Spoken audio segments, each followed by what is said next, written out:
Hey guys, Lighten here, and thank you for joining me in Danganronpa, where I'm going to be talking about something very small in the Danganronpa universe. So small that I think the title is longer than watching the actual thing itself. It's ridiculous.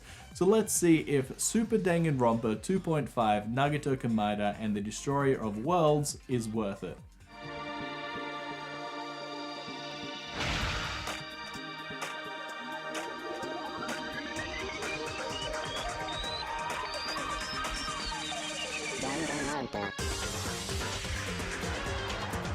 Super Danganronpa 2.5 is an OVA. That means an original video animation, which is essentially a short story set in an anime's world. These are usually never aired on TV, but instead are extras on DVD releases of the main series. This OVA tells the story about Nagito, and if you couldn't guess from the title, 2.5 means it happens in between 2 and 3. Our crazy Nagito, the ultimate lucky student, isn't having much luck at the moment. If anything, it looks like he has become the ultimate unlucky student. Looks like this week is going to be getting a whole lot worse though when the Destroyer of the World comes to town. He just can't catch a break.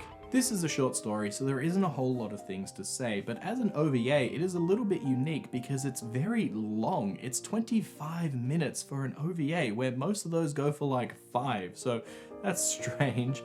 Also, the animation here is fairly good. It's like the anime, except a little bit lower quality, which is standard for an OVA. A lot of scenes aren't actually have a lot of movement to them unless something is going to happen, like when Nagito's unlucky streak happens or when some of the action starts. Then there's a lot of movement. Otherwise, it's a lot simpler than what the anime did.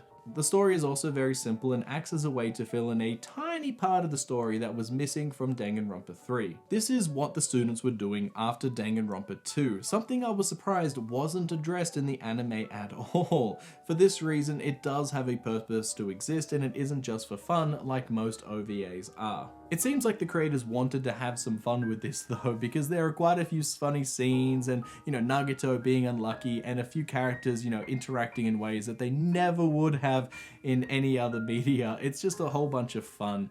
Now, there's not much more I can say without going into spoilers for this, so skip ahead to this time if you do not want to know what happens in this. It's only 25 minutes. You can easily go watch it and come back, but just for the sake of it, skip ahead if you do not want any spoilers. When you watch this OVA, it looks like it is set before the first game, but it actually takes place afterwards because this is Nagito while he is stuck in the Neo World program from the second game. Wow, that's a mouthful of a sentence.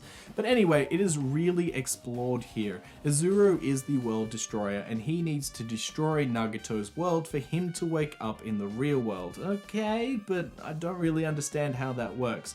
I mean, how is he doing this? Why is Nagito in that place of the program? How did he get there when the game of Danganronpa 2 told us that anybody that died was erased? I can buy that maybe some parts are left over, like a RAM cache or something like that, but how and why would that construct an entire world for this Nagito to live in, and even change his talent and his mindset? Then the OVA ends and nothing was really answered or addressed. I like that he was saved, but he was supposed to be full of answers and I didn't really think there were any. There are also quite a few funny parts, like when Makoto and Sayaka get together and you can see Mukuro in the background being jealous. That's great. Also, Kazuichi finally gets with Sonya. It's only in the dream world, but at least, it happened.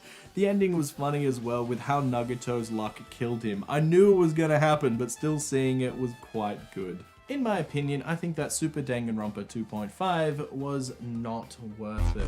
I mean, it's not a terribly long watch, but I didn't think it needed to exist. Its only purpose is to answer a single question from the anime, and even then it doesn't even do it quite well enough.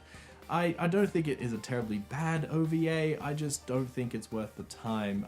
If you really love Danganronpa and you want to experience everything that this story has to offer, then sure, go check it out. It isn't long, it's not like it's, going to impede on too much of your time, but honestly, I didn't think it was quite that good, aside from very small moments, so I don't recommend it. So guys, tell me what you thought about Super Danganronpa 2.5. Did you like it? Did you hate it? Did you think it was a good addition to the story? Do you think it should have had more to do with the how everything happened than, not? Tell me what you think in the comments down below, and don't forget to like and subscribe, and I'll see you guys next time. Bye! So let's have a look at Super Danganronpa 2.5, Nagito Komaeda, and seeing... the Destroyer of Worlds, I got it wrong. Super Danganronpa 2.5.